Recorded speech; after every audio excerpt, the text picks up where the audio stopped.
What you think about, ഏറ്റവും കൂടുതൽ നമ്മൾ എന്തിനെക്കുറിച്ചാണോ ചിന്തിക്കുന്നത്, that will keep coming back to you in your life. It will become a cycle. ഇപ്പം നമ്മൾ എന്താണോ രാവിലെ എഴുന്നേൽക്കുമ്പോൾ ചിന്തിക്കുന്നത്, ആ പാറ്റേൺ ഒന്ന് ബ്രേക്ക് ചെയ്യേണ്ട സമയമായെന്ന് എനിക്ക് തോന്നുന്നു. നിങ്ങളുടെ ലൈഫിൽ നടക്കുന്ന കാര്യങ്ങൾ നല്ലതല്ല, ഇപ്പം നിങ്ങൾക്കിത് ഇഷ്ടപ്പെടുന്നില്ല എങ്കിൽ വാട്ട് ഡു യു വാണ്ട്, എന്താണ് നിങ്ങൾക്ക് വേണ്ടത്, അതിനെയാണ് നിങ്ങൾ രാവിലെ വിഷ്വലൈസ് ചെയ്യേണ്ടത്, അതിനെയാണ് നിങ്ങൾ എപ്പോഴും ചിന്തിക്കേണ്ടത്. സീ, സാഡ്നെസ് അല്ലെങ്കിൽ ഹാപ്പിനെസ്, രണ്ട് സാധനങ്ങളുണ്ട്. ഇത് സാഡ്നെസ്, ഇത് ഹാപ്പിനെസ്. ഓക്കെ, സോ ഇത് ഹാപ്പിനെസ്, ഇത് സാഡ്നെസ്, ഇത് രണ്ട് സാധനങ്ങളാണ്.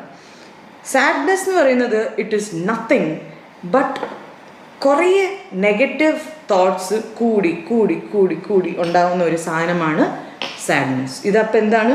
കുറേ നെഗറ്റീവ് തോട്ട്സ്, നെഗറ്റീവ് ചീത്ത കാര്യങ്ങൾ, ചീത്ത ചിന്തകൾ. പണ്ടെങ്ങാണ്ടോ ആരോ നമ്മളെ തെറി വിളിച്ചത്, പണ്ടെങ്ങാണ്ടോ ആരോ നമ്മളെ എന്തോ